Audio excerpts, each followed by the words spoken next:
반갑습니다. 멀리서 오시고 이렇게 얼굴을 보니까 참 좋은 것 같아요. 늘 누군지 모르고 제가 일방적인 강의를 하잖아요. 괜찮아요? 근데 이제 이렇게 보니까 너무 좋고 좀 서로 문답해가면서 이렇게 강의를 하면 너무 좋을 것 같은데 그게 아쉬움이 있어요. 자, 원불 2세기의 결복 교훈 기반요소. 크게 한번 읽어주실까요? 시작. 자, 결복 교훈을 우리가 어떻게 준비할 것인가? 2세기를 맞이해서 결복 교훈을 우리가 준비해 가야 되는데 이제 그런 얘기입니다. 5일 상암대에서 우리가 이렇게 의욕적으로는 멋진 모습을 보여줬어요. 우리가 할 수 있다. 자긍심과 자부심과 가능성을 우리가 확인했지 않습니까? 그러나 이제 이것은 만족으로 그쳐서는 안 되고 이제 시작이다. 시작. 그동안에는 우리가 어떻게 살았어도 별 문제가 없지만 이제 대중에게 공표를 했으니까 이제는 원불교인답게 나가야 된다. 그런 과제가 있는 것이죠. 어떻게? 앞으로 원불교는 세상에 희망이 돼야 된다. 세상의 희망. 희망이 되려면 교단의 내실화를 우리가 추구해야 될 것 같고, 교단의 내실화를 추구한다는 것은 교화에 올인해서 우리 모두가 진급하고 우리 모두가 행복할 수 있는 그런 사람이 돼야 된다. 결국 세상에 볼 때 낙원 세상을 만들어가는 원불교가 되어야만이 명실상부한 2세기를 준비한다고 볼 수 있겠다. 그런 얘기가 되겠습니다. 미래 한국 사회 주요 현상을 간단히 살펴보면 인구가 절대 감소하고 있죠. 그렇죠? 그 다음에 저성장, 그리고 고령 사회, 그리고 가정 해체, 많은 것들이 있겠지만 대체로 이렇게 정리해 볼 수 있을 것 같아요. 그 다음 종교 현상 어떻게 변하는가? 탈종교 현상. 영성적이지만 종교적이지 않는, 매우 영성적이지만 종교적이지 않는 그런 어떤 현상이 된다 이 말이죠. 종교에 그렇게 구애받지 않습니다. 앞으로 세상은. 종교 쇼핑 시대가 돌아온다. 내가 원하는 종교에 이제는 가서 선택하는 것이지 계속 가는 그런 형태가 아니라는 얘기죠. 더 나가서 뭡니까? 교당도 우리가 쇼핑하는 상태가 됐어요. 교당도. 내가 좋아하는 교당을 가려고 한다 이 말이죠. 더 나가면 뭡니까? 내가 좋아하는 교육자를 선택해서 공부하겠다. 이런 현대가 간다는 얘기죠. 우리 이제 출가자들은 굉장히 경각심 갖지 않으면 이제 혼자 공부할 수 있어요. 혼자. 그러니까 이제 이런 세상이 온다는 얘기죠. 지금 오고 있어요. 지금. 그렇죠? 종교 쇼핑 시대. 그 다음에 신앙의 개인화. 이제는 누구한테 구속받고 이런 거 싫어합니다. 철저하게 자기가 편하면 됩니다. 자기가 편하면. 그래서 혼밥 족. 많이 들어보셨죠? 혼자 밥 먹는 족이 많이 생겨납니다. 그것만 그런 것이 아니라 종교 현상도 마찬가지. 구속받고 어떤 자기 생활에 침해받고 부담 갖고 이런 걸 절대 싫어하는 그런 코쿠닝, 다운시프트 이런 현상이 벌어진다고 하죠. 맞춤교, 앞으로 시대는 맞춤교가 되어야 된다. 유비터치라 해서 유비쿼터스와 휴먼 터치가 합성화된 얘기인데요. 그 한 사람이 자기가 원하는 어떤 그런 그 컨셉이 있기 때문에 그 고객이 맞는 맞춤교를 하지 않으면 종교가 살아남을 기회 별로 없다. 이렇게 이제 보는 것이죠. 그동안 일방적으로 줬죠. 그런 시대는 끝났다는 얘기예요. 앞으로 우리가 교육자들은 이렇게 맞춤교화, 한 사람이 원하는 컨셉에 맞게 교리와 어떤 취미와 모든 것들을 줄 수 있는 그런 어떤 교화를 해야 된다. 앞으로 여기 이제 제가 교육자들이 많이 계실 테니까 내가 교도를 상대할 때도 마찬가지. 내가 준비한 것만 주지 말고 그들이 원하는 걸 줄 수 있는 그런 준비를 해야 된다. 이런 얘기 되시겠죠. 교화의 의미는 뭘까? 자료집에 있어요. 그러니까 그냥 보시면 좋을 것 같고요. 빨간 글씨 한번 읽어줄까요? 시작.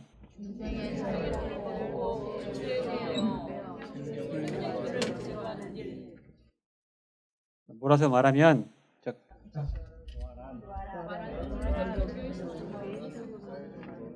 크게 읽으세요. 시작. 주의적 종교의 신앙과 사실적 도덕의 훈련을 통해 개인적으로는 오만하는 예를 이루고 사회적으로는 상생과 평등 사회를 이루어 낙원 공동체를 건설하는 것. 많은 얘기를 우리가 할 수 있어요. 교화에 대해서. 그러나 대종사님 정신에 입각해서 본다면 개교의 동기에 입각해서 본다면 교화라는 것은 진리적 종교의 신앙과 사실적 도덕의 훈련으로서 개인적으로는 원만한 인격, 성불이죠. 그렇죠? 사회적으로는 상생과 평등이 이루어지는 그런 사회, 낙원 세상을 만들어가는데 교화의 핵심이 있는 것이다. 그 이상도 그 이하로 되서는 안 된다. 이런 얘기죠.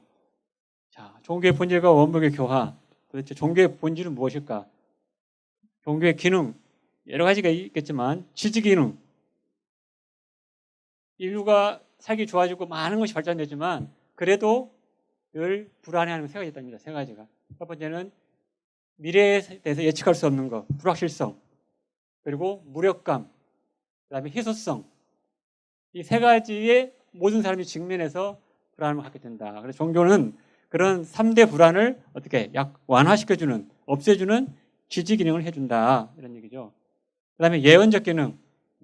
종교가 사회가 잘못되어 갈 때, 정치가 잘못되어 갈 때 예언적, 비판적 기능을 통해서 종교가, 국가가 바른 길로 갈 수 있도록 하는 역할, 예언적 기능. 일치 기능, 가치를 통합시켜주고 구성원들 간에 어떻게 같은 공유 개념을 가질 수 있도록 해주는 역할을 한다는 얘기죠. 원복이 다니는 사람은 어떻습니까? 그냥 모이면 그냥 동질감 느끼 동질감, 그렇죠? 그런 것처럼 동질감을 갖게 해주는 거, 서로 평온함을 가질 수 있도록 해주는 일치감이 있다 이 말이죠. 마지막으로 성장. 어떤 종교든지 종교를 통해서 성장, 내면의 성장할 수 있는 위안과 평온과 행복을 느낄 수 있는 그런 어떤 역할을 종교해 준다. 여러분들도 마찬가지예요. 교당 다니면서 이런 4가지 정도의 방에 진급이 안 된다 한다면 뭔가 신앙이 문제가 있어요. 이게 계속 늘어나야 돼. 그렇죠? 어쨌든 종교의 존재 이유는 이렇다는 얘기죠. 종교의 본질은 그래서 종교가 이 땅에 존재하는 이유는 무엇인가? 종교를 위한 종교냐 아니면 우리 구성원들, 우리 신앙인들을 위한 종교냐? 이게 지금 우리가 잘 정리가 돼야 될 것 같아요. 자칫 잘못하면 종교를 위한 종교가 될 수가 있어요. 그건 성현들의 뜻이 아닙니다. 그렇죠? 철저하게 우리들을 위한, 우리 국민들을 위한, 우리 구성원들을 위한 그런 종교가 돼야 된다. 대종사님께서 뭡니까? 세상을 바르게 하고 일체의 생명을 이롭게 하는 데 있다 그랬습니다. 교육품 1장에 나와 있죠. 그렇죠? 많은 종교가 교문을 잘 열었지만 그러나 하는 일은 같다. 어떤 면에서 세상을 바르게 하고 일체 생명을 이롭게 하는 데는 모든 종교가 다 같다. 그게 뭡니까? 불교에서는 극락, 기독교에서는 천국, 원불교에서는 낙원, 유교에서는 평천하. 이런 어떤 언어는 다르지만 추구하는 건 뭡니까? 잘 사는 세상을 만들기에 같다 이 말이죠. 원불교의 본질, 원불교 존재 이유는 뭘까? 4대 종교를 따라가는, 큰 종교를 따라가는 그런 데 의미가 있는 게 아니고 원불교 존재 이유가 뭘까 이 땅에. 자, 한번 읽어주실래요? 시작.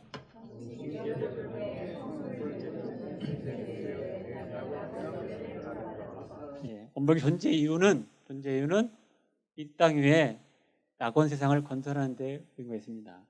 먼 훗날이 아니고 현재 내가 처한 내 가정, 내 직장, 우리 교당에서 뭡니까? 낙원 세상이 돼야 한다는 얘기죠. 그게 원불교 존재 이유예요. 이걸 교무님만 하는 거예요? 아니잖아요. 여러분들이 더 메인 역할을 할 수 있어야 된다 이런 얘기죠. 원불교가 가고자 하는 방향이 정확하게 인식이 돼야 우리가 어떤 형태로든지 거기에 합력할 수 있다는 얘기죠.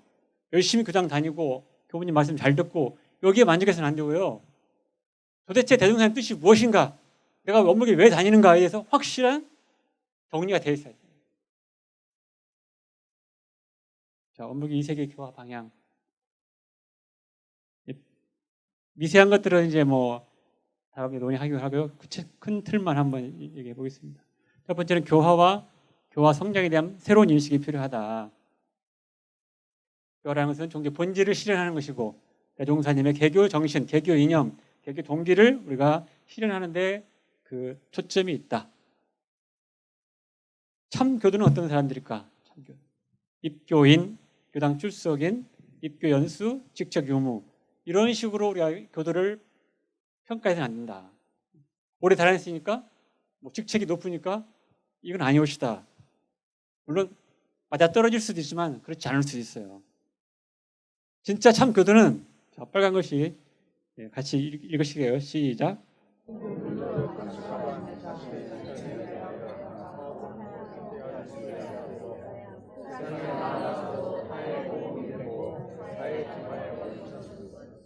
적어도 원불교 일학한다 한다면 이웃종교 놔두고 대종사님의 가르침의 바탕에서 가치관을 설정하고 그 가치관을 가지고 나에게 주어지는 삶의 현장 속에서 행복감을 느낄 수 있어야 되고, 더 나아가서는 뭡니까? 사회에 나가서 사회의 정화의 원천수가 될 수 있는 그런 어떤 사람들이 바로 원불교의 진짜배기 교도를 할 수 있는 것이다. 나 30년 다녔어. 나 회장이야. 이거 가지고 해서는 안 된다 이 말이죠.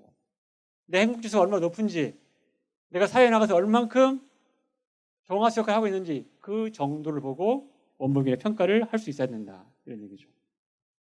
그래서 교화 성장이라는 것은 우리가 발전했다 이런 것은 숫자가 뭐 100만, 200만이 중요한 게 아니고 저는 그렇습니다. 참 교도의 수가 얼마나 되는가. 그리고 대종사님의 정신, 개교 이념이 지금 이 땅에 세계에 얼만큼 실현되고 있는가를 보고 그 두 가지가 잘 나갈 때 교화의 성장이 있다라고 얘기할 수 있어야 됩니다. 대충 사는 100만 교도 있으면 뭐합니까? 그렇죠? 정말 숫자는 작지만 스스로 행복하게 살고 사회에 나가서 존경받고 저 사람 뭔가 달라, 다른 향락하나 인간적이야, 뭔가 그 느낌이 줄 수 있는 그런 교도들이 많아서 다른 사람들이 볼 때 닮아가고 싶어, 함께하고 싶어, 이런 사람이 많이 있었는 거예요. 교화는 거기서부터 출발해야 됩니다. 우리가 커진다고 해서 주는 게 아니라 정말 기점을 잘 잡고, 이 세계에 기점을 잘 잡고 나아가야 사상 누각이 되지 않고 미래 5만 년 대원을 이어갈 수가 있어요. 집을 대충 주면 나중에 그냥 무너집니다. 어떻게 할 수 없는 집이 되어버립니다. 이제는. 그러니까 지금 이 세기 시작할 때 각자 우리가 교단도, 개개인도, 교당도, 기관도 다 뭐 기점을 잘 잡고 느리지만 거기에 정성을 들이는 교화를 해야 된다.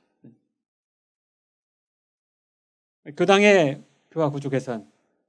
우리 여기 지금 교화부장님 와 계십니다. 교화부장 와 계시는 양재우 와 계시는데 이분은 지금 전체적으로 교당의 교화 구조를 하려고 지금 무지 애를 쓰고 있어요. 근데 만만치 않습니다.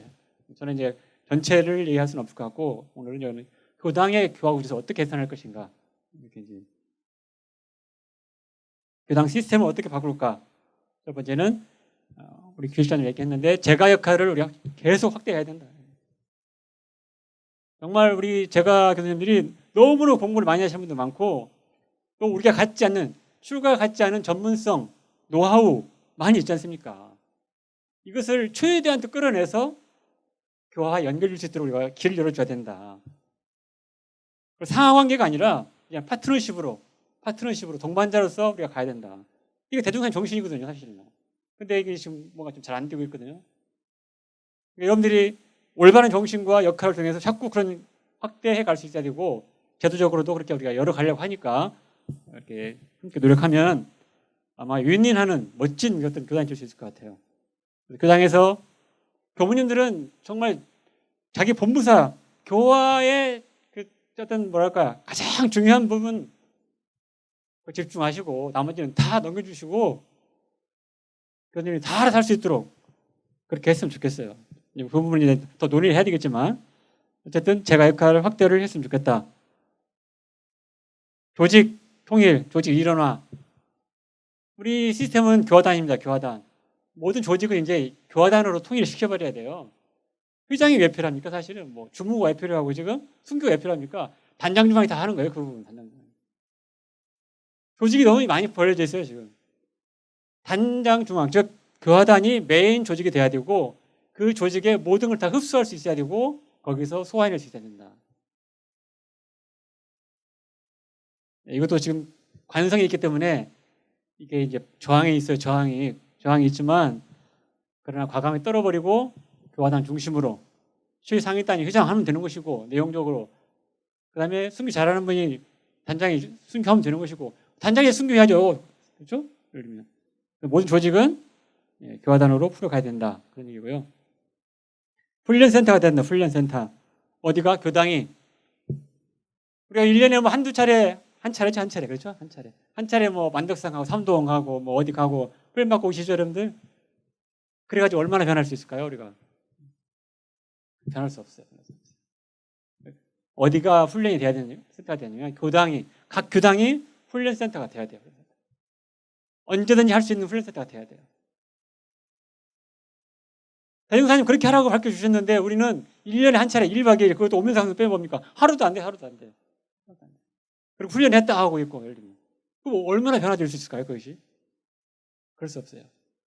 교당이 늘 우리 먹는 밥처럼 늘 먹는 훈련 센터가 돼야 되고 특식으로 한 번씩 뭡니까? 삼도원도 가고 만덕산도 가고 다른 데도 가야 돼요. 특식으로. 그래 뭡니까? 그래야 우리가 쑥쑥 클 수가 있어요. 그래야 우리가 저력 있는 힘이 있는 원무가 될 수가 있어요. 그렇지 않습니까? 네. 교수님들은 계속 교무님한테 쫄라야 돼요. 우리 교사님 훈련합시다. 이 바쁜 세상에 언제 가서 어디 가서 훈련 그럴 수 없어요.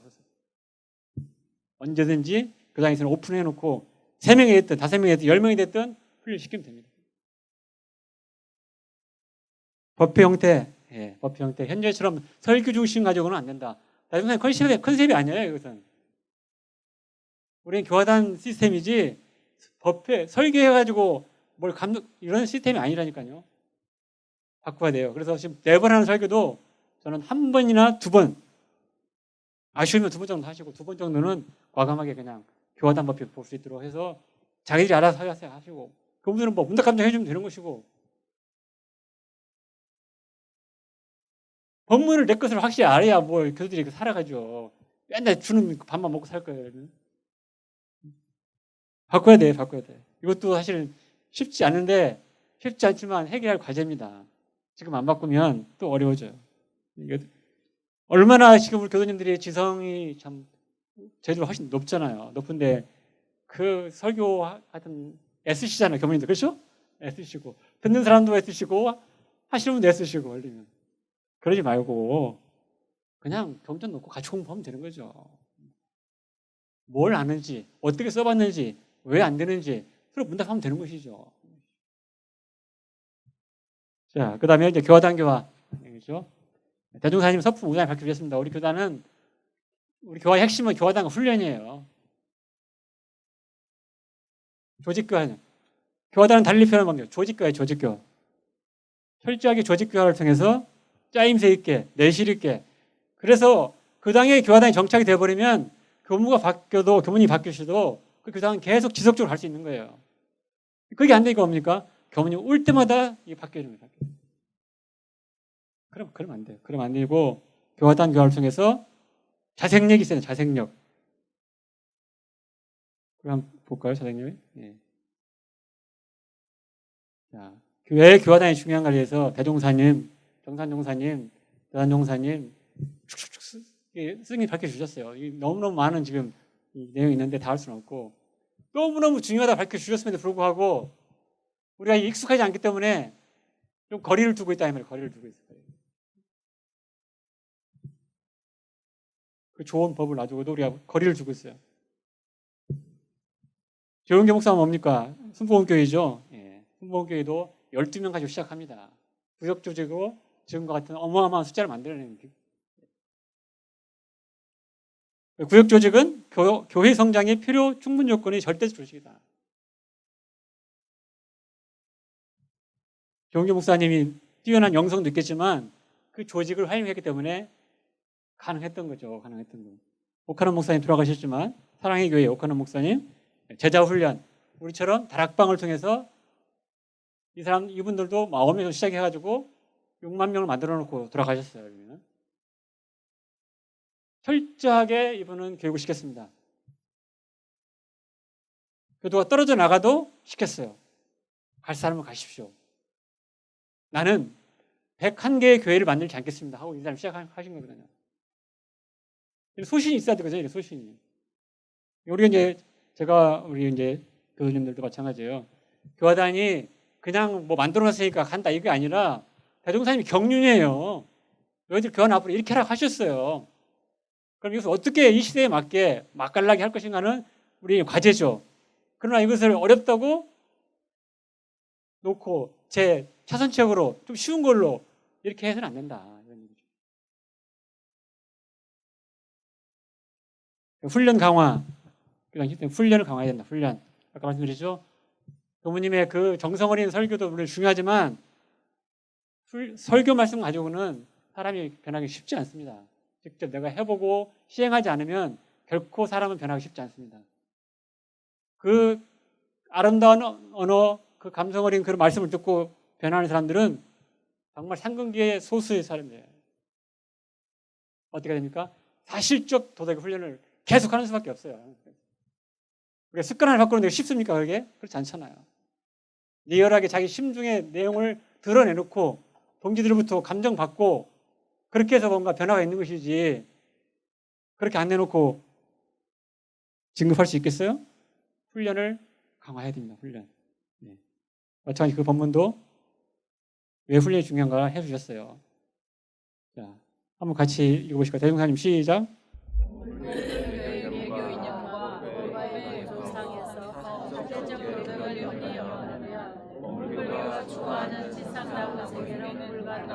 그렇잖아요.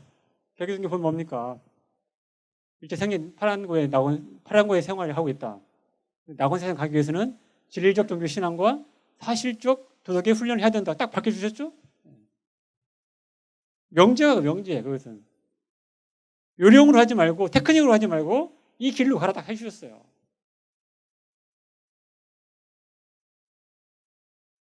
정산 용사님 그렇게 밝혀주셨고요. 훈련을 가장 많이 밝혀주신 뭡니까? 우리 영사님 오셨네요. 대단 용사님 아드님 오셨어요. 영사님. 대단 용사님이 엄청나게 훈련을 많이 강조해 주셨어요. 그 스승님의 경륜을 우리가 땅에 떨어뜨리지 말고, 그다음 정책도, 또 교당의 교무님들도, 또 뭡니까? 우리 교당에 다니는 교도님들도 그 스승의 법륜을, 경륜을 어떻게 내 삶에 적용할 것인가 고려하는 그런 우리들이 돼야 된다. 외형적으로 보기 좋은 그런 교도들 또는 교당이 돼서는 안 된다. 자, 교역자 역량 강화. 우리가 교화를 잘하기 위해서는 저는 늘 주장합니다. 우리 교육시장도 계시지만 제가 늘 교육시장에 그런 겁니다. 이 세계를 열어간 데는 사람이 1순위다. 그 사람 중에는 제가와 출가다. 이번 기회에 제가와 출가가 같이 기점 잡지 못하면 우리 미래는 그렇게 박쥐 없다다. 늘 저렇게 이제 우리 실장님하고 상의를 많이 하는데요. 교화에 많은 여건이 갖춰져 있다 하더라도 그 중심에 서 있는 우리 교역자 교무님들이 제 역할을 못하기 싫으면 많은 아쉬움이 남게 되는 것이죠. 정말 헌신적으로 열성적으로 살고 계시지만 시대가 계속 변하고 또 우리 고객인 우리 제가 교수님들이 계속 변하고 있기 때문에 거기에 발맞춰서 우리가 앞서 나가지 않으면 교화는 큰 반향을 불킬 수 없다. 그러니까 지금 아쉬운 부분도 있지만 더 잘하기 위해서 이제 우리가 이 역량을 강화해야 된다. 첫 번째는 교법정신, 창립정신이 우리가 좀 더 천착을 많이 해야 될 것 같고요. 교리정신, 메인이 교리정신 아닙니까? 교리. 뭐 그냥 재밌는 얘기, 뭐 책 얘기, 뭐 다른 얘기 하지 마시고 그런 얘기는 교도들이 다 할 수 있어요. 그렇잖아요? 무슨 얘기 해야 되겠어요? 대종사님 말씀, 스승님 말씀을 가지고 법필 시간 만나야 되고 교화단때 만나야 되거든요. 일반 지식은 제가 교도님 훨씬 더 잘 알아요. 그렇잖아요? 늘 우리는 대종사님 말씀을 가장 맛있게, 가장 잘 알아듣게, 가장 편하게 이렇게 전해줄 수 있는데 많은 고민을 해야 된다고 부모님들.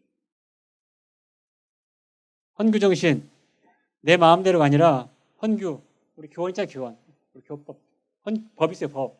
그 법의 바탕에서 우리가 항상 살아가는, 아무리 뭐 세상에 많은 건 좋은 것도 있다 하더라도 우리 법이 아니면, 우리 정신이 아니면 놓을 줄 아는, 그래야 세상에 희망이 줄 수 있지 않겠어요? 좋다고 덥석덥석 갖다 쓰고 받아버리고 그렇게 하면 세상 사는 거 우리가 다른 게 뭐가 있겠어요? 그렇잖아요? 헌규 정신을 잘 지킬 수 있어야 되겠다. 두 번째는 정신이죠. 네. 참 어려운 얘기예요. 출가자로서의 어떤 서원을 확실히 해야 된다는 거. 신심, 스승님 사대부의 신심이죠. 예. 공부심, 그 다음에 공심, 예, 자비심. 수없이 많이 들었기 때문에 쉽게 넘길 수 있지만 이런 정신이 내 안에 가득 차서 그렇게 새롭게 이렇게 생성되지 않으면 어렵습니다. 스스로도 지탱하기 어렵지만 교수님들한테 감흥 주기 쉽지 않죠. 그렇잖아요? 계속해서 보이지 않게 뭡니까? 우리 정신들은 이런 정신을 함양해가고 키워가고 하는데 더 많은 정성을 들여야 한다 생각합니다. 물론 열심히 하고 계시지만 이대로 머물러서는 안 되고 더 나아가자는 제 이제 바람이고요. 저도 역시 그렇게 노력할 겁니다. 예. 그다음에 이제 중요한 교화 전문성. 교역자 역량 강화 중에 교화 전문성이 강화돼야 된다. 첫 번째는 교리 실력. 예. 우리 교수님들이 뭐 오는 거 뭐 이거 아니겠어요. 대명사의 말씀을 선생님 말씀을 좀 맛있게 해주려고 그런 얘기 아니겠어요. 열리면 내가 전공자가 그걸 모른다 한다면 어떻게 되겠어요? 참 안타까운 현실이 벌어질 거 아니에요. 부단히 어떻겠습니까? 이걸 키우는데 많은 적공을 들여야 된다. 아름다운 미사여구가 중요한 게 아니고 말이 좀 엇나가고 좀 틀리더라도 이 정신이 살아날 수 있도록 우리 교학자들은 많은 분발을 해야 된다. 그런 얘기고요. 조직관리. 예. 모든 걸 내가 다 하려고 하지 말고 이제는 조직을 관리할 수 있는 역량이 있어야 된다. 그렇잖아요? 네, 아까 교화단을 통해서 정말 꼭 필요한 데손 넣어주고 나머지는 조직이 알아 들어갈 수 있도록 그런 안목과 능력이 우리 교무들한테 필요하다. 인화. 예. 인화가 잘 돼야 되는 공부한 만큼 인화가 잘 돼야 할 거 아니에요. 그렇죠? 예. 교무와 교무, 교무와 교도, 교무와 일반 사회 이런 사는 관계 속에서 정말 인화를 잘하는 우리 교육자가 됐으면 좋겠다. 향기는 뭐냐면 늘 신앙 수행하면서 뭔가 수도인답게 살아가는 모습을 보여주면 조금 부족해도 교수님들이 어떻습니까? 우리 교무님 잘 모셔야 돼. 잘 받들어야 돼. 이러면 날 거 아니에요. 이러면. 그렇죠? 근데 이게 빠지고 만약에 권위가 앞선다든가 어떤 자리가 앞선다 하면 어떻습니까? 마음은 떠나는 거 아니겠어요? 그렇죠? 우리 이제 교육자들은 늘 정신을 공부하면서도 이렇게 늘 신앙과 수행을 부단히 해가는 수행자의 모습을 보여주면 그 모습에 감복하지 않을 교도는 없을 것이다. 저는 그렇게 생각합니다. 설교 능력. 예. 매인이 설교는 아니지만 하지 않을 수 필요한 부분이긴 하니까 기왕에 하는 설교는 제대로 확실하게 그렇게 서비스할 수 있는 우리 교육자 됩니다. 정말 고민 많이 해서 우리 교수님들이 최대한 위안을 얻어가고 힘을 얻어갈 수 있는 그런 설교 준비를 할 수 있어야 된다. 바쁘다는 이유는 있어서는 안 된다. 이분은. 그렇잖아요? 어떤 형태로도 여기에 많은 적공을 해서 좋은 설교를 할 수 있어야 되겠다. 그렇고요.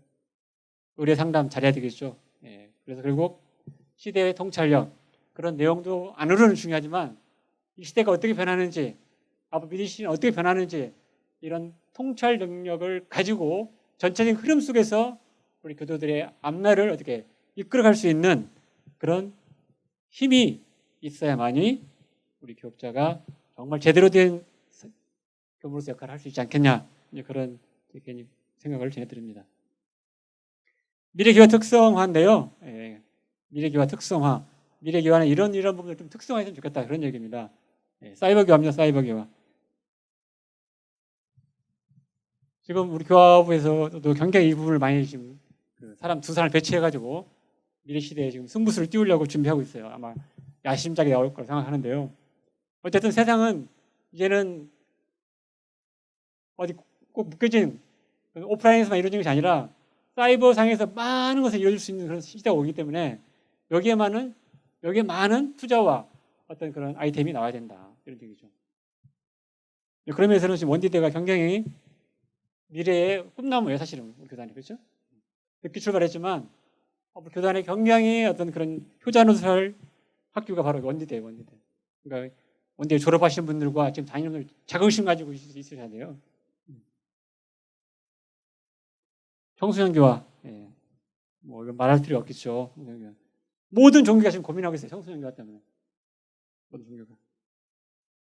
노령화, 고령화 되니까 어떻게 이분들에게 정말 제대로 된 교화 그런 아이템을 가지고 그분들을 만족시킬 수 있을 것인가. 너무너무 중요한 얘기죠. 문화교화. 현재 문화 컨셉이죠. 간혹 교당에서 그렇게 작은 문화 행사를 하는 교당들이 많이 있어요. 근데 뭐 이건 크고 작고 관계 없습니다. 교무님의 마인드, 우리 그 교수님들의 마인드만 있으면 어떤 형태로든 할 수가 있어요. 큰 돈 안 들여도 할 수도 있어요. 문제는 이제 마인드가 없으면 세상에 아무리 해가 떠 올라와도 전혀 관심이 없는 거예요. 그렇죠? 우리가 문화 마인드를 가지고 문화 교화에 관심을 가질 필요도 있다. 이런 얘기 드리겠습니다. 사회 유익 주는 교화. 너네들만 잘 사는 그런 공부 돼서는 안 되고, 안으로 우리가 행복한 집단이 돼야 될 것 같고, 밖으로 뭡니까? 늘 사회를 향해서 뭔가 도움을 줄 수 있는 그런 교화를 해 가야 된다.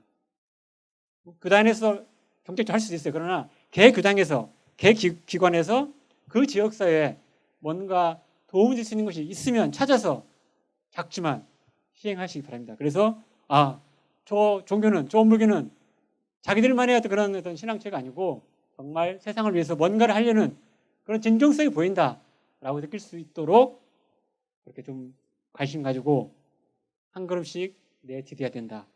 앞으로 미래 교화의 특성화, 이제 이것도 뭐 전체는 아니지만 제가 생각할 때 이런 부분들이 집중적으로 조명이 되고 준비가 되면 훨씬 더 탄력받는 미래 교화가 되지 않을까 그렇게 생각을 해 봅니다. 네, 세상의 효자는 부모님의 말씀이 땅에 떨어뜨리지 않게 하는 사람입니다. 그렇죠? 네. 세상의 효자들은 어떻게 됐든 간에 부모님 말씀이 땅에 떨어지지 않도록 자녀로서 자기 역할을 최대한 정성을 다하는 것이죠. 그렇다면 도가의 효자들은 어떤 사람입니까? 대종상의 말씀이, 가르침이 땅에 떨어지지 않도록 시대가 아무리 변해도 그 말씀이 묻히지 않도록 비신하도록 우리가 각자 처한 일터 속에서 그렇게 고민하면서 살아가는 그런 우리들이 됐으면 좋겠습니다. 할 수 있죠? 예. 감사합니다. 사랑합니다. 감사합니다. 예.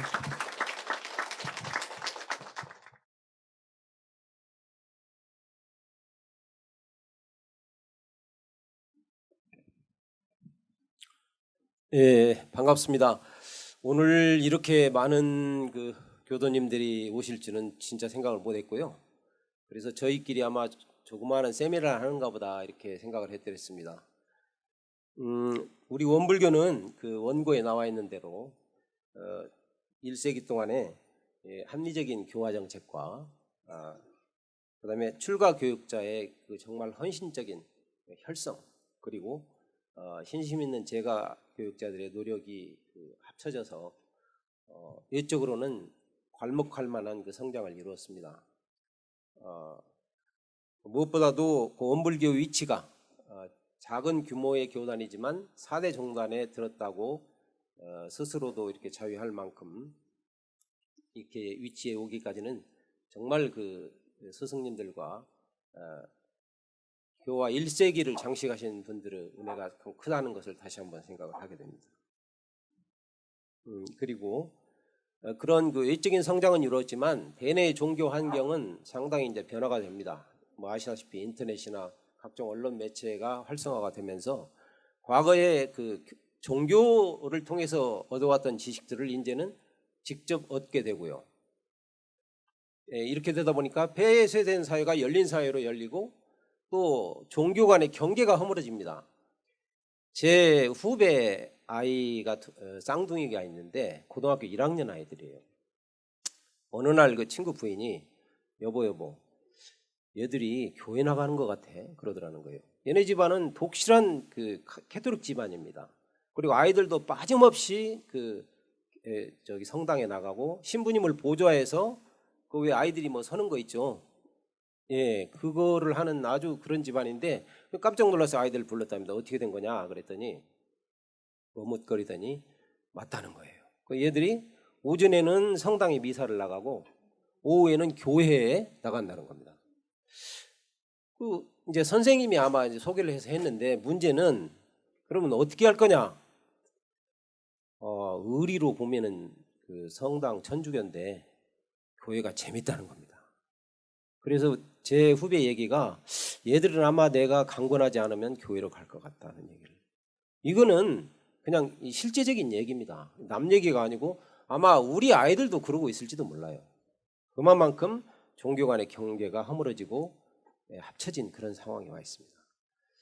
그런 속에서 우리 원불교는 정말 뭐랄까 진솔하고 조용하고 정적이죠. 그런 분위기에서 옛날의 교화 방식을 그대로 가지고 갑니다. 잘 안 변해요. 우리는 한번 마음 먹으면. 그리고 굉장히 이렇게 비밀이 많습니다. 성웅 이순신이 나의 죽음을 적에게 알리지 말라 하셨는데 내가 원불교인임을 절대 남한테 알려주지가 않아요. 예. 그거 다른 사람이 물어봐야 됩니다. 원불교 다니세요? 아니, 어떻게 하셨어요? 이게 원불교인들의 그 일반적인 그 습성이거든요. 이런 분위기에서 과거에는 그 절들이 불교가 산속에 있었지 않습니까? 지금 한번 보세요. 시내에 가면 선원이라는 이름으로 각 절들의 교당들이 다 나와 있습니다. 그래서 굉장히 역동적인 포교를 하고 있고 산사음악회 가보신 분들이 있을 거예요. 정말 우리 같으면은 제가 기억을 해서도 그렇게 할 수 있을까 할 정도의 과감하고 꺼리낌이 하나도 없습니다.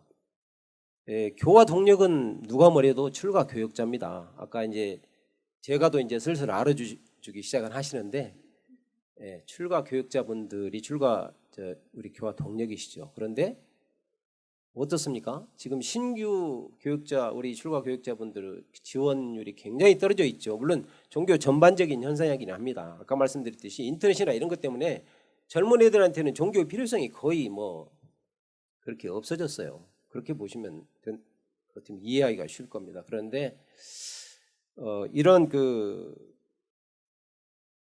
교역자가 이제 새로 들어오지도 않고 또 그동안에 활동했던 분들은 노령화되고 있기 때문에 실제로 교화 현장을 지켜줄 교역자분이 정말 부족하죠. 그래서 보시면 아시겠지만은 혼자 완전히 올라운드 플레이어입니다. 정말 작은 일에는 밥하는 데서부터 세탁부터 시작해서 청소부터 뭐 순교, 설교, 뭐 법회 운영 모든 걸 혼자 다 하시잖아요. 그런 교당들 많이 있습니다. 이런 현실에 지금 우리가 와 있기 때문에 이분들이 언제 사실은 교화 역량을 강화할 수 있게 개인적인 수행을 하고 공부를 하시고 하실 수가 없잖아요. 피곤해서도 못합니다. 그건 할 수가 없죠. 이제 그런 현상에 와 있다. 그래서 우리 교화 동력이 많이 약화된 것 같다는 말씀을 드리고요. 그 다음에는 뭐 아시는 대로 정말 신심 있는 분들이 많이 돌아가십니다.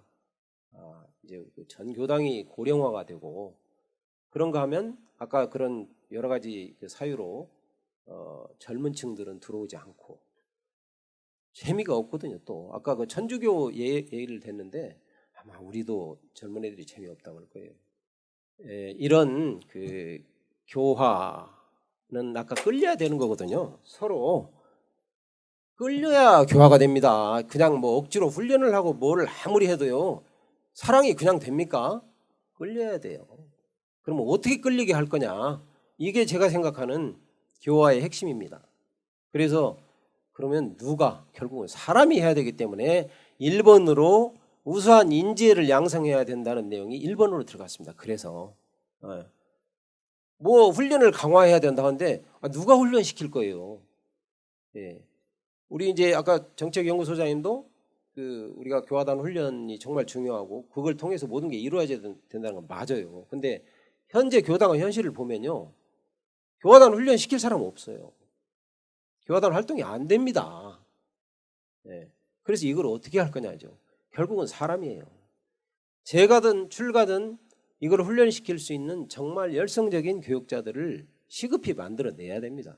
그래서 1번에 인재에 관한 항목을 넣었고요. 우리 원광 디지털대학교, 자랑스러운 원광 디지털대학교, 제가 아까 인사를 안 했기 때문에 저는 1기 졸업이거든요. 원디대는 이 시간과 공간을 초월할 수 있어요. 정말 대단한 대학이에요, 이게. 그래서 제가 교육자를 양성할 수 있는 가장 정말 필수적이고 빠른 방법은 저는 누가 뭐래도 원광 디지털대학교 원불교 학과에서 해줘야 된다. 맞습니까? 틀림없습니다. 그래서 우리 연구소장님 계시고 아까 교육시장 계셨는데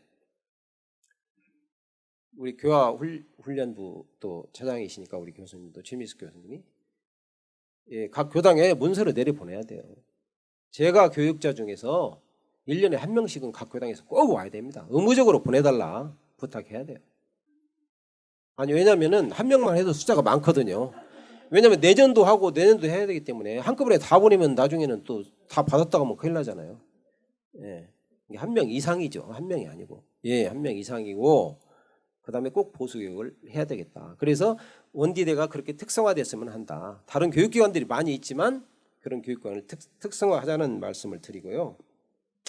그다음에 우리 교육자가 정말 부족한데 우리 출가 교육자분들 복지, 사업, 뭐 관리, 행정 쪽에 많이 계세요. 그분들 만나서 한 번씩 얘기해 보면 대단하신 분들이 또 많아요. 교화에도 이 박식하시고 이런 분들이 왜 거기서 그걸 하시는지 저는 모르겠어요. 정말 제가 강조해서 말씀드리면 거짓말 좀 못하면 그냥 전 교육자분들이 다 교화 현장으로 나오시고 거긴 제가들한테 맡기셔도 됩니다. 정 못 믿으면 감시역으로 한두 분만 남겨놔도 돼요. 예. 그래서 정말 이거는 꼭 좀 우리 정책부서에서 실행에 옮겨줬으면 좋겠다 하는 말씀을 드리고 그 다음에는 그 인사입니다. 제가 전직에 있을 때 공공기관의 인사본부장을 한 2번 했어요. 예. 그런 사람 별로 없었는데 하여튼 했기 때문에 인사라는 게 뭔지를 좀 알죠.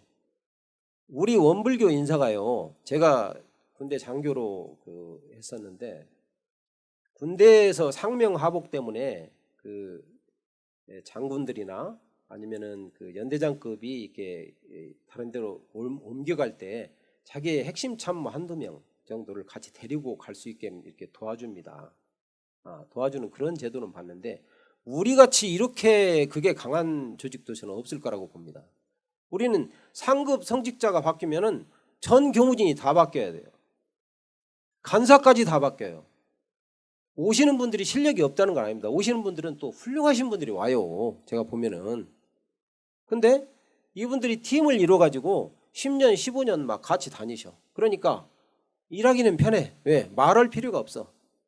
동쪽을 보면 무슨 생각이다. 서쪽을 보면 무슨 알기 때문에 설명할 필요가 없어. 그러니까 편해서 좋은데 그 좋은 인력들이 똑같은 사고방식 그 틀에 막혀 있을 수밖에 없다는 거죠. 인수인계가 안 돼요. 다 바뀌면 어떻게 해요? 이 현장 파악하려면은 1년 가지고 안 됩니다. 뭐 인수인계 도도 이렇게 제가 교도회장이니까 가운데 있고 이렇게 읽고 해서 잘 인계도 하고 인수도 받고 해서 하자고 이렇게 하는데 천만의 말씀이에요. 그래서 이런 거 고쳐져야 되고요. 개인의 적성과 전문성에 따라서 특화했으면 좋겠어요. 왜냐하면 교화 훈련 쪽에 교육 쪽에 한 몇 년 근무하다가 어떻게 보면은 또 사업 쪽에 가 계셔. 그다가 또 교당 교무로 가 계셔. 온지 전문성을 쌓아요. 그리고 훈련원에서 한 3년 이상 하면 이제 좀 노하우가 생길 거 아닙니까? 이게 훈련이 뭐가 문제가 있고 좀 이렇게 저렇게 해야 되겠다. 생각을 하고 있는데 탁 바뀌는 거야. 그럼 온 사람은 여기서 뭐 하는 것인구를 이제 공부하는데 2, 3년 가. 그러면 또 바뀌어. 이거 안 돼요. 전문화돼야 됩니다. 훈련이면 훈련 전문, 뭐면 뭐 전문 자기가 저는 이런 꿈을 꿉니다. 대종사님이 구도하셨던 거와 같이 그 영산에서 산밭제를 올라다니시면서 그냥 선, 명상, 의두연마 이런 연불 그냥 수행 정진만 뭐 평생 그것만 하라면 좀 그렇고요. 거기에 관심 있는 분들은 그렇게 좀 큰 공부하시는 분이 있었으면 좋겠다는 생각을 합니다. 그래서 그분들이 1년에 한 번씩 나와서 법회를 연다. 한 20년 후에 공부한 후에 그러면 사람들이 구름같이 몰려오게 그런 특성화를 저는 바랍니다. 그리고 교육자 용금 현실화 방안 뭐 이런 거 다 나왔어요 지금. 그래서 넘어가고요. 출가나 제가나 교육자는 리더입니다. 리더는 뭐냐? 재미와 감동을 줄 수 있어야 리더예요. 누구나 할 수 있는 그것은 리더는 아닙니다. 그냥 앞에서 이야기하는 사람이지. 그러면 어떻게 역량 강화해야 됩니다. 부단히 공부하고 노력하고 이웃 종교의 소위 스타 성직자들 사례 한번 보세요. 해민 스님 팔로워가 250만입니다. 예를 들자면 그분을 따르는 사람이 250만이에요. 한번 생각을 해보세요. 불교에 얼마 많은 홍보가 되겠으며 영향을 받겠는지를. 제가 들으니까 우리는 어떤 그 역량 강화나 교화 프로그램을 개발해 가지고 좀 뭔가 독특하게 하면은 소위 튀는 성직자로서 눈 밖에 내 가지고 복잡하다 그래요. 나는 그런 얘기를 한번 내가 들은 적이 있습니다. 물론 뜬 소문이고 헛소문이겠죠. 이런 오해나 소문이 불식되도록 교단 차원에서 밀어주고 키워주는 분위기가 형성이 돼야 됩니다. 그래서 이런 분들이 많이 나와야 돼요. 하다가 실패할 수도 있죠. 그러면 그만큼 성장하는 거예요. 실패라는 것은 다시 없어지는 게 아니지 않습니까?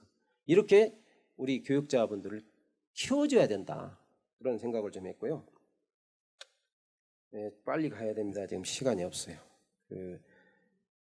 이제 양적 성장은 됐으니까 질적으로 아까 이제 우리 소장님은 거시적으로 말씀을 하셨고 각종 불사가 너무 많아요. 이제 불사 그만하자는 것은 좀 이상하고 아니 서울에 가면은 막 그냥 아름드리 그 빌딩이나 그 정말 부자들이 사는 그런 아파트 밀집 지역에 우리 교당 찾아가 봤어요. 자만하게 있는데 제가 이제 한 번씩 가는 데라 사과를 좀 한 박스 싸서 드리려고 그 슈퍼에 가서 주문을 하고 저기 우리 원불교 교당에 좀 배달을 해달. 아니 본인이 뭐 어디로 배달해 드릴까요? 이렇게 해서 저기 좀 해달라 했더니 딱 뭐라고 하냐면 그 치마 입은 할머니요? 제가 깜짝 놀랐습니다. 그래서 뭐요? 당신 지금 무슨 얘기냐? 우리 교무님인데 그랬더니 교무님이세요? 이게 현실이에요. 이러면 안 되는 거죠. 거기는 수많은 교회들이 있습니다. 그래서 아까 처음에 말씀드렸듯이 합쳐야 돼요. 이 참여인원 100명 미만은 교당은 다 합쳐야 됩니다. 저는 젊은 애들이 갈 수가 없어요. 그 교당 제가 가봤는데 전부 다 고령층이 앉아 계시는데 젊은 애들이 어디 앉아서 누구하고 무슨 얘기를 해요. 교화단 활동 해봤어요. 남자단 여자단 그냥 통으로 앉아서 뭔 얘기하는데 그게 꼭 거기서 해야 될 얘기가 아니에요. 이게 현실을 우리 소장님이나 기획시장님이 아셔야 되기 때문에 제가 말씀을 드리는 겁니다. 전주교당 제법 잘한다고 하는데요. 그 많은 단들이 어디 모여서 할 수 있는 공간도 부족해요. 전주교당이 부족한데 다른 데는 안 물어봐도 비디오죠. 그 현실을 아셔야 된다는 얘기죠. 그래서 혼자 계신 교무님 교당, 그다음에 인원 적은 교당 과감하게 합쳐져야 됩니다. 그래야 젊은 층도 알 수 있고 그다음에 교도들이 특성화 교화단을 만들어갈 수 있어요. 거기서 악기단도 만들고 탁구단도 만들고 등산반도 만들고 뭐 인원이 있어야 될 거 아닙니까? 그래서 자가발전이 돼가지고 인생의 라이프 사이클에 맞춰서 명명식부터 해가지고 종제식까지 원불교가 책임져 줘야 되는 거예요. 같이 해야 되는 거죠. 그래서 정말 형제, 친척보다 더 가까운 우리 법연이 돼야 된답니다. 장례식장 가보면 맨 마지막까지 자리 지키는 사람은 법연들이에요. 우리 교도님들 돌아가시면 우리들이 있잖아요. 친구들이 거기 있습니까? 누구 사회적으로 뭘 잘 지냈다는 사람이 있습니까? 가족 아니면 우리 법연들이에요. 이제 시간이 없기 때문에 이제 이해를 다 못하겠습니다. 그냥 넘어갑니다. 그 다음에 법회 식순 이거 좀 개선해야 돼요. 물론 뭐 나무떡이 뭐 크게 보이니까 그게 좋다는 게 아니고 반야심경 우리 계속 하고 있는데 불교 쪽에서는 그거 한글로 한 지 오래됐어요. 우리는 물론 뭐 뜻은 다 아시겠죠. 그러나 뜻 모르고 하는 사람도 많고요. 이게 뭔 소리인지 모르고 그냥 하는 거죠. 근데 모르겠어요. 우리 정부에서 보기에는 그게 더 좋으니까 그렇게 하나 이런 생각도 해봤습니다만 하나 예를 들어서 말씀드리는 거고요. 108배를 하기 위해서 제가 우리 원불교 TV도 보고 불교 TV도 보고 BTN도 보고 한 번씩 봅니다. 그런데 불교 TV에서는 8시 반부터 해요. 주부들이 식사 끝내고 다 하고 주부들이 편안한 시간에 거기에 맞춰서 절할 수 있게 시간을 그렇게 배정했더라고요. 우리 생각해야 됩니다. 정말 생각 많이 해야 되고 거기서 나오는 멘트가 우리 원불교에서 나오는 멘트보다 훨씬 구체적이고 가슴에 닿더라는 얘기입니다. 솔직히 말씀을 제가 드리는 거예요. 저는 오는 방송 거 보고 하죠. 그러나 현실을 무시해서는 안 되는 거예요. 우리는 지금 나이가 어느 정도 되시고 오래된 사람은 나가라고 하면 섭섭해. 당신 이제 그만 나와 하면 섭섭해. 그 사람들이 지금 대상이 아니에요. 그분들은 지금 하던 대로 편안하게 모시면 되고 새로운 교도가 인입이 돼야 우리가 낙원도 건설하고 뭘 할 거 아닙니까? 교화단도 만들고. 교도 한 분 돌아가시면은 저는 아이고 우리 교도 한 대여섯 명 또 없어졌구나. 그 정말 신신 깊은 교도들이기 때문에 그분들의 역할이 굉장히 컸거든요. 청소년 교화. 1년에 학습 부적응으로 그만두는 그 아이들이 2만 5천 명입니다.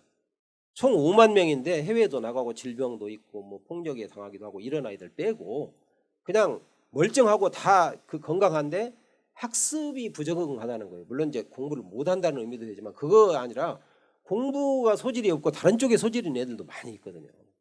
얘들이 2만 5천 명이 갈 데가 없어요. 지금 우리가 청소년 애들이 늘 공부만 잘하고 뭐 인터넷에만 혼자 있는 게 아니고 이런 애들을 어떻게 우리가 우리 원불교에서 데려다가 할 것인가. 청소년 교화가 안 되면은 정말 우리 미래가 없죠. 이 짊어지고 나가야 되는데. 그래서 저는 특히 아까 말씀드렸죠. 법회 식순 개선에서 이제 한 가지 더 말씀드려야 되겠네요.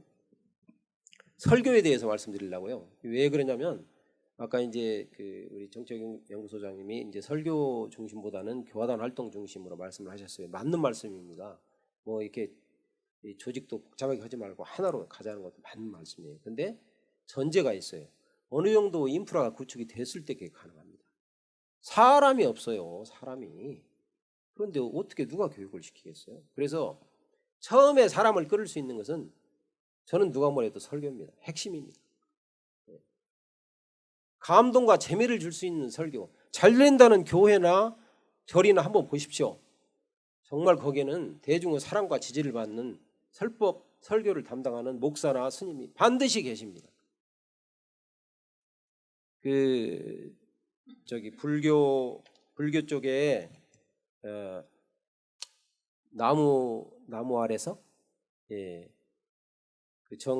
정목 스님 그분이 이제 가끔씩 나와서 이렇게 하는 걸 제가 이렇게 봤는데 한 2,000명 모인다고 그래요. 거기는 신부도 있고 목사도 있고 우리 원불교 교우님도 계시고 일반인들은 말할 것도 없고 왜 그럴까 하고 제가 한번 생각해 보니 거기는 뭐가 있냐면요. 명상이 있어요.